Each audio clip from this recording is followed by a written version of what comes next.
Welcome to my channel. तो आज से स्टार्ट करेंगे हम अकाउंट्स की थर्ड बुक यानी कि वॉल्यूम नंबर 3 और हम चलेंगे उसके चैप्टर नंबर 1 यानी कि चैप्टर नंबर 1 की साइड और चैप्टर का नाम है हमारा financial statement of a company. तो चलते हैं अभी अपने चैप्टर की साइड।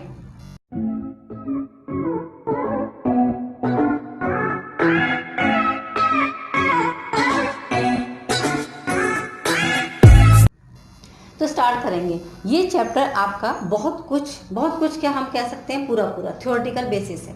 यहाँ पर आपको बेसिक नॉलेज मिलेगी फाइनेंशियल स्टेटमेंट्स के बारे में, ठीक है ना।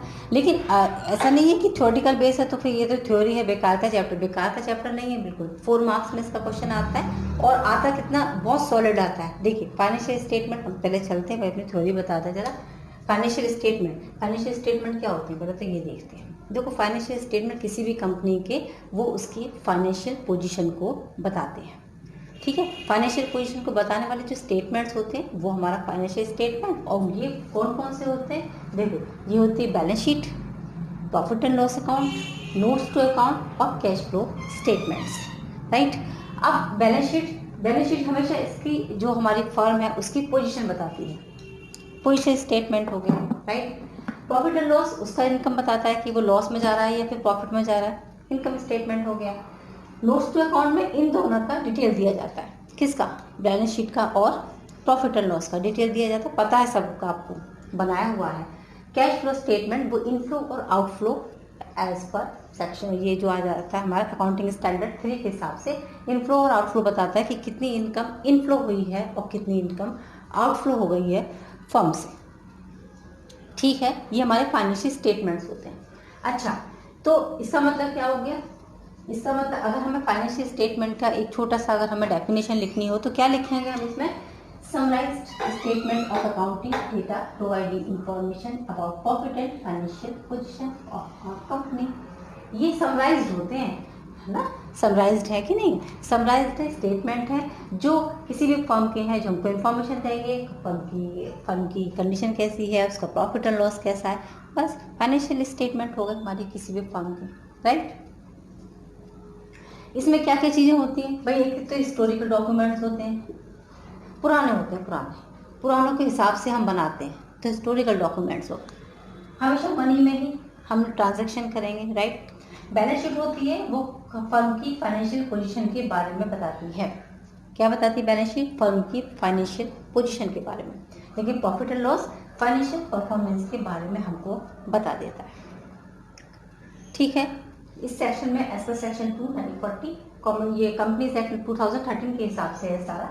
नेचर क्या है इसका, तो रिकॉर्डेड फैक्ट को रिकॉर्ड करता है, अकाउंटिंग कन्वेंशंस के हिसाब से काम होते हैं इसमें, और पर्सनल जजमेंट भी दिया जाता है। ये सब तो थ्योरी रही आपकी, राइट। अच्छा, कंटेंट्स भी हैं, एनुअल रिपोर्ट दी जाती है उसके, तो ये बोर्ड ऑफ डायरेक्टर देते हैं, ऑडिटर रिपोर्ट भी देता है आपके। उसके बाद फाइनेंशियल स्टेटमेंट यानी कि ये हमारे चारों फाइनेंशियल स्टेटमेंट तैयार कर दिए जाते हैं, तो आपकी एनुअल रिपोर्ट, किसी भी फर्म की एनुअल रिपोर्ट तैयार कर दी जाती है।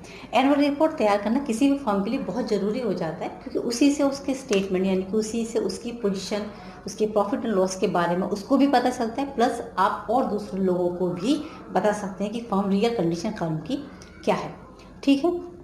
चलते हैं इसके मेन जो आपके चैप्टर में आता है।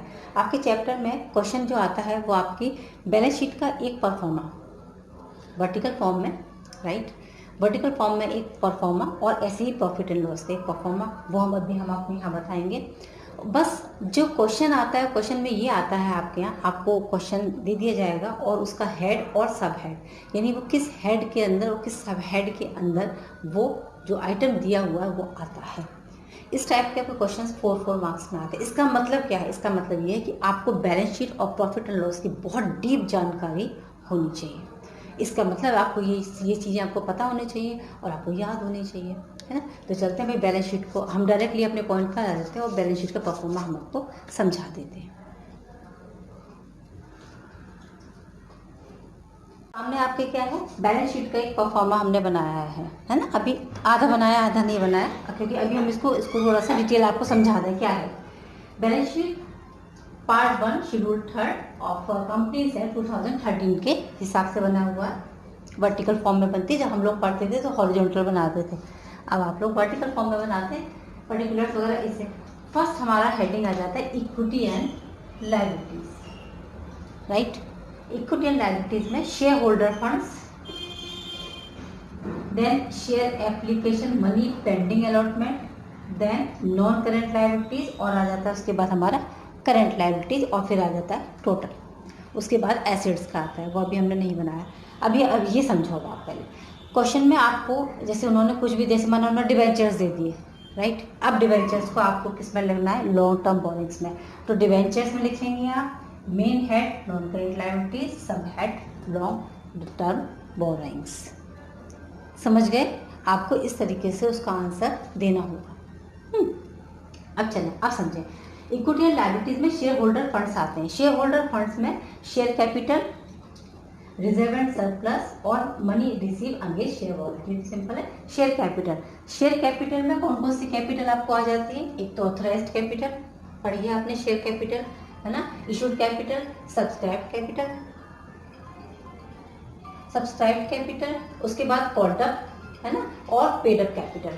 ठीक है, इतनी अमाउंट आ जाती है। अच्छा, कॉल्ड अप में कौन से एरिया अगर आपका होता है तो आप उसको यहीं का यहीं लेस कर देंगे, और अगर फॉरफीचर अगर होता है, फॉरफीचर शेयर्स, तो यहाँ पर उसको ऐड कर देना। सब्सक्राइब कैपिटल में फुल्ली पेड अप और नॉन फुल्ली पेड अप दोनों आ सकता है, तो आपको यहीं इसको शो करना होगा, राइट। चलो, अब आ जाते हैं रिजर्व एंड सरप्लस की साइड, जो आपका ये जो एक और आ जाता है इसका।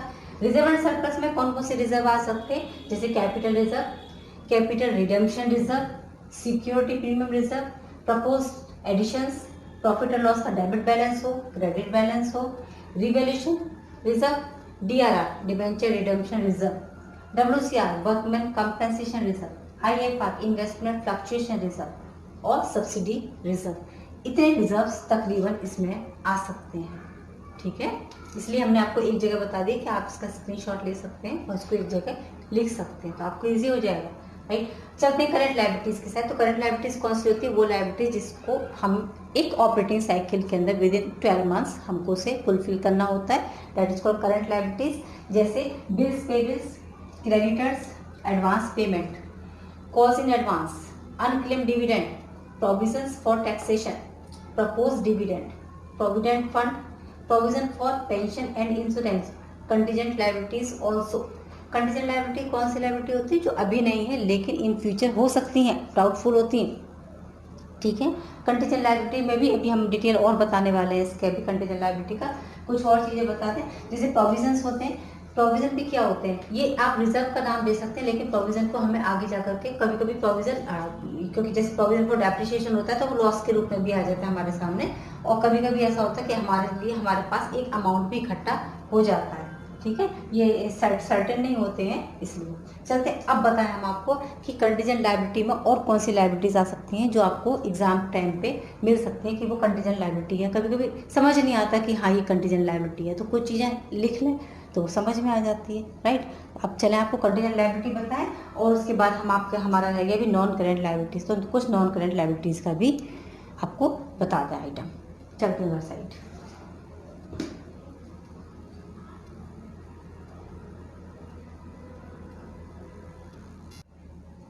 चलते हैं, कंटीजेंट लायबिलिटी के कुछ हेड लिख दिए हमने। Contingent liability claims against the company not acknowledged as debts और डिस्प्यूटेड क्लेम।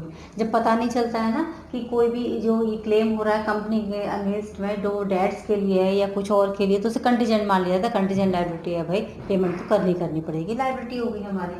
ठीक है, अनकॉल्ड लायबिलिटी और पार्शली पेड शेयर्स आ जाते हैं इसमें, जैसे एरियर्स डिविडेंड और क्यूमुलेटिव प्रीफरेंस शेयर्स पर अगर नहीं दे रखा डिविडेंड हमने तो भी हमें पे करना पड़ेगा आगे। गारंटी फॉर लोन आगे पेमेंट करना होगा। Bills discounted but not mature, discount हो गए लेकिन मैच्योर नहीं हुए, कंटीजेंट लायबिलिटी में आता है। Other money for which company is contingent liable, और कोई भी ऐसी कुछ हो जाता है जिसके लिए कंपनी लायबल होती है, ये सब कंटीजेंट लायबिलिटी में आते हैं। कौन सी होती है? जो अभी हुई नहीं है लेकिन इन फ्यूचर हो सकती है। शॉर्ट टर्म प्रोविजंस में भी हमने कुछ लिख दिए, जो शॉर्ट टर्म में हमको ये पेमेंट करना होगा, यानी हम ये पढ़ रहे हैं आपका क्या, ये हम पढ़ रहे हैं करंट लायबिलिटीज़ के अंदर। करंट लायबिलिटी जो एक अकाउंट ऑपरेटिंग साइकिल या फिर एक accounting period whichever is higher उसमें हमको पेड करनी होती है। प्रोविजन फॉर एम्प्लॉयज बेनिफिट या फिर प्रोविजन फॉर एक्सपेंस या फिर प्रोविजन फॉर टैक्सेस, ये सारे शॉर्ट टर्म प्रोविजंस होते हैं हमारे। आ जाते हैं भाई अब non current liability. Non current liability जो हमको भाई 1 साल के अंदर पूरी नहीं करनी, ये लॉन्ग टर्म के लिए होती है ना, जो ये 5 to 20 ईयर्स हो सकता है। इसमें बोरिंग्स आ जाती हैं, जैसे लॉन्ग टर्म बोरिंग्स में भाई डिवेंचर सबसे पहले आ जाते हैं, बॉन्ड्स हैं हमारे, टर्म लोन्स हैं, पब्लिक डिपॉजिट्स हैं, या अदर लोन्स हैं, एडवांसेस हैं, या फिर हम जैसे इसमें शॉर्ट टर्म प्रोविजंस है, इसमें लॉन्ग टर्म प्रोविजंस हो जाएंगे। वही चीज़ है, एक लंबे टाइम के लिए अगर हो जाती हैं तो वो किस में आ जाती है, हमारे नॉन करेंट लायबिलिटीज़ में आ जाती हैं। ठीक है, ये हेड आपको, आई थिंक आपको लायबिलिटी साइड बैलेंस शीट की क्लियर हो गई होगी, और इसके ये जो इतने सारे हमने हेड लिखवा दी ये भी क्लियर हो गए हैं। अब चलते हैं हम अपने बैलेंस शीट की एसेट साइड की साइड पे। एसेट्स की साइड है ना, तो एसेट्स का हमने ये फॉर्मूले परफॉर्म आपको समझा, फिर इसका डिटेल समझाते हैं, है ना। एसेट्स में पहले non current assets, right. Non current assets में फिक्स एसेट्स, फिक्स एसेट्स पता ही है आपको क्या होते हैं, है ना। फिक्स एसेट जिनको सेल करने के लिए फॉर्म में नहीं लिया जाता, बल्कि उनसे क्या होता है, उनसे हमारे बिजनेस को इंक्रीज किया जाता है, ठीक है, इसलिए वो कैसे कहलाती है, फिक्स एसेट्स कहलाती है। ये नहीं कि उनको उठा करके फिर से उनको सेल कर दिया, फिर उनको सेल, वो सेल करने के पर्पज से ली ही नहीं जाती है, वो बिजनेस को इंक्रीज करने के लिए ली जाती है, वो फिक्स एसेट्स होती है हमारी, ठीक है। फिक्स एसेट्स में टेंजिबल एसेट्स, जो इनको हम टच कर सकते हैं, इंटेंजिबल एसेट्स जिनको हम टच नहीं कर सकते, देख नहीं सकते, कैपिटल, वर्क इन प्रोग्रेस, या फिर intangible assets under development, right. फिर आ जाती है हमारी non current investments, deferred tax assets, long term loans and advance, या अदर नॉन करेंट एसेट्स, सब यानी कि यहाँ पर नॉन करेंट है, जो तुरंत से नहीं है, जो तुरंत के लिए नहीं है, ठीक है। तुरंत के लिए मतलब एक ऑपरेटिंग साइकिल के अबव है सब कुछ, ठीक है। चलिए अब थोड़ा सा इस पर आगे चलते हैं। इंटेंजिबल एसेट्स तो क्लियर हो जाते हैं, जो दिखता है सब, जैसे हमारी लैंड बिल्डिंग है, मशीनरी है, हैवी, ठीक है, ये सब चीज़ें। पर इंटेंजिबल एसेट्स के कुछ एग्जाम्पल हमने लिख दिए, जैसे इंटेंजिबल एसेट्स हमने एरो बनाया हुआ, सबको विजिबल है ना।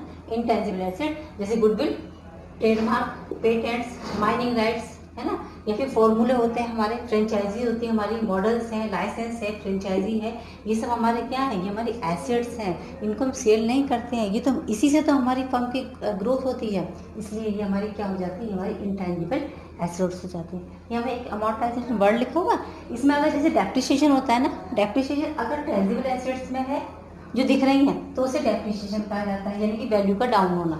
लेकिन अगर वो इसमें है, इंटेंजिबल चीज़ों में भी डेप्रिसिएशन होता है, तो उसे हम क्या कहते हैं, एमोर्टाइजेशन कहते हैं। होती वैल्यू का ही डाउन होना, वैल्यू डाउन हो रही है, वैल्यू डाउन हो रही है इसमें, तो उसे डेप्रिसिएशन कहते हैं, इसमें डाउन हो रही है तो उसे एमोर्टाइजेशन कहते हैं। हमने ऐसे ही बता दिया। कैपिटल ऑफ ये इंटेंजिबल एसेट्स हो गए हमारे। नॉन करेंट इन्वेस्टमेंट्स, ऐसे इन्वेस्टमेंट्स जो करेंट नहीं है, यानी लॉन्ग टर्म के लिए इन्वेस्टमेंट हमने किया हुआ है, जैसे हमने इन्वेस्टमेंट इक्विटी शेयर्स खरीदे, हमने प्रीफरेंस शेयर्स खरीदे, हमने गवर्नमेंट सिक्योरिटीज खरीदी, बॉन्ड्स खरीदे, फंड या म्यूचुअल फंड्स खरीदे, या फिर पार्टनरशिप फंड में पैसा लगाया, राइट। ये दोनों तरीके के हो सकते हैं, ये करंट में भी हो सकते हैं और ये हमारे लॉन्ग टर्म के लिए भी हो सकते हैं, क्लियर है, यानी कि नॉन करेंट भी हो सकते हैं। Long term loans and advance, जैसे कैपिटल एडवांस या फिर सिक्योरिटी डिपॉजिट का नाम हो सकता है, और बाकी जो इस कैटेगरी में नहीं आते वो आप अदर में यहाँ पर डाल सकते हैं। चलते हैं भाई करंट एसेट्स के साथ। करंट एसेट्स आपको पता ही, जिनको हम सेल या परचेज करने के लिए ही हम ले लेते हैं, ठीक है, तो विद इन 1 ईयर हम उनको सेल कर सकते हैं। जैसे करंट इन्वेस्टमेंट्स, ये हमने बता दिया आपको, इतने इन्वेस्टमेंट हमने कर रखे हैं, करंट कर रखे हैं। काम ये होगा कि यहाँ पर अगर हमारा पैसा बढ़ता है तो हम तुरंत इसको बेच देंगे, फिर और कम हुआ हम खरीद लेंगे कहीं से, ठीक है। ये आ जाते हैं investment, equity purchase, preference, government security, debentures और bonds, mutual funds, partnership fund. Inventories आ जाती है। इन्वेंट्रीज आप जानते हैं, इन्वेंट्रीज मीन्स होता है हमारे स्टॉक। स्टॉक में क्या क्या चीज़ें आ सकती हैं, देखो, रॉ मटेरियल, फिनिश गुड्स भी आएगा इसका मतलब, लूज टूल्स, है ना, फिनिश गुड्स अभी बता दिया हमने, stores and spare parts, WIP यानी वर्क इन प्रोग्रेस, जो हमारा काम अभी चल रहा है, पूरा नहीं हो पाया, तो वो भी सारा सामान हमारा क्या कहलाएगा, इन्वेंट्रीज कहलाएंगी। स्टॉक इन ट्रेड, और ऐसा स्टॉक जो अभी हमारा ट्रेड में है, ये सारी चीज़ मिलकर के क्या कहलाते हैं, इन्वेंट्रीज कहलाते हैं।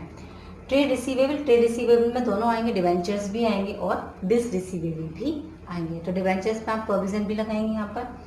Cash and cash equivalent, cash and cash और कैश के समानांतर चीज़ें, यानी कि बैंक में जो पैसा हो, या फिर आपकी कैश इन हैंड हो, चेक हो, ड्राफ्ट हो, अनपेड डिविडेंड हो, अभी पेड तो हो ही जाएगा, या फिर मार्जिन मनी हो बैंक के पास, आपका बैंक डिपॉजिट्स हो जो मोर देन 12 मंथ्स को, या फिर कैश और कैश इक्विवेलेंट हो जाते हैं, आपकी करंट एसेट में कन्वर्ट हो जाता है।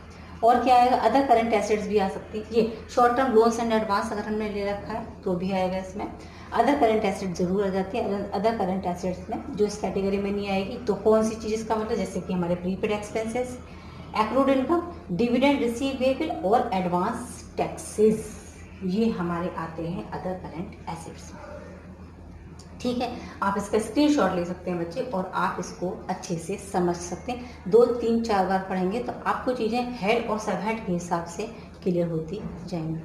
ठीक है, चलें अब चलते हैं। ये तो आपकी हो गई बैलेंस शीट कंप्लीट। बस अब प्रॉफिट एंड लॉस और समझा दें आपको, चैप्टर कंप्लीट। चलते हैं प्रॉफिट एंड लॉस की साइड पे।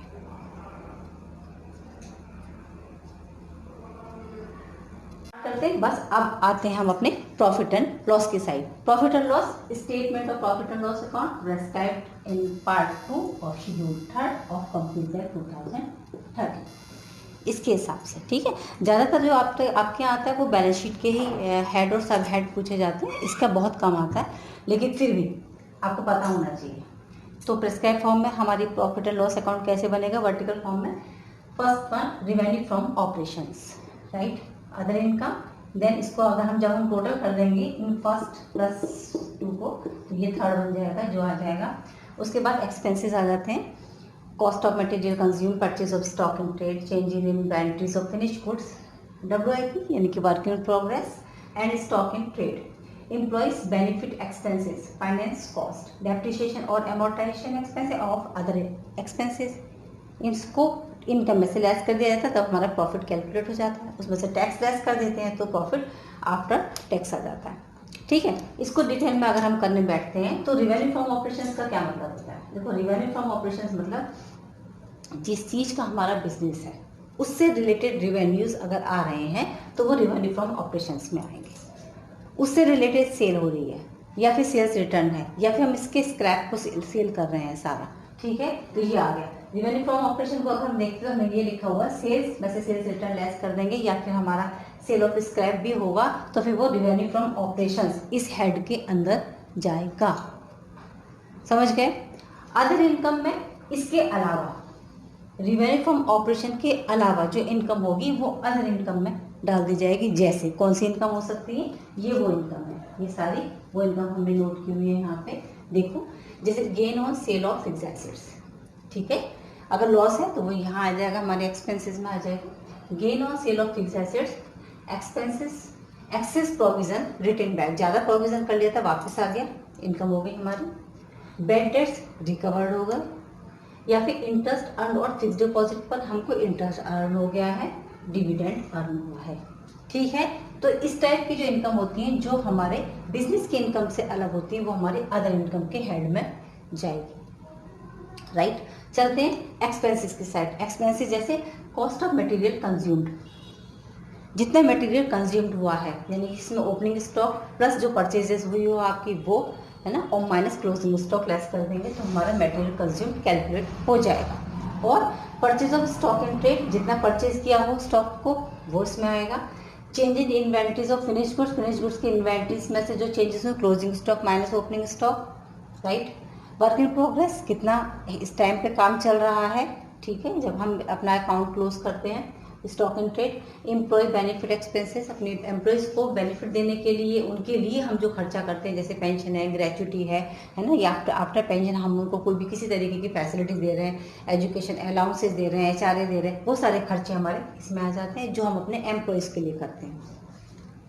फाइनेंस कॉस्ट, ठीक है, डेप्रिसिएशन और एमोर्टाइजेशन, ये क्लियर है बिल्कुल। डेप्रिसिएशन हमने बताया था इसी वीडियो में आपको कि ना वो उससे लगते हैं फिक्स्ड एसेट्स पर, और अगर करंट एसेट्स हैं तो उसे क्या कहते हैं, एमोर्टाइजेशन एक्सपेंसेस कहते हैं। और अदर एक्सपेंसेस, इन सब के अलावा भी अगर कोई एक्सपेंसेस हो रहे हैं तो वो अदर एक्सपेंसेस की कैटेगरी में डाल दिया जाएगा। राइट, तो ये आपके हेड और सब हेड इसके कंप्लीट हो जाते हैं। बस इस चैप्टर में से आपके बोर्ड के एग्जाम में यही आता है, आपके हेड और सब हेड यही वो लोग पूछते हैं। तो आई थिंक इतना करने के बाद आई थिंक ये आपको चैप्टर क्लियर हो गया होगा। फिर भी इससे रिलेटेड नोट जो हमने नोट्स बनाए हैं वो आपको मेरी ऑफिशियल वेबसाइट पर आपको ज़रूर से मिल जाएंगे, और आप इसके लिए मुझे मेरे कमेंट बॉक्स में जाकर के डेफिनेटली कमेंट कर सकते हैं, तो पर्सनली भी हम आपको प्रोवाइड करा सकते हैं। फिर भी इससे रिलेटेड कोई भी प्रॉब्लम हो या इसमें कुछ आपको ऐसा लगता हो कि कुछ भी गलत हो सकता है तो प्लीज़ प्लीज़ प्लीज़ मुझे ज़रूर बताएं। ओके चिल्ड्रन, मिलते हैं नेक्स्ट टॉपिक के साथ बहुत जल्दी आपके साथ। Okay children, okay, take care, good bye.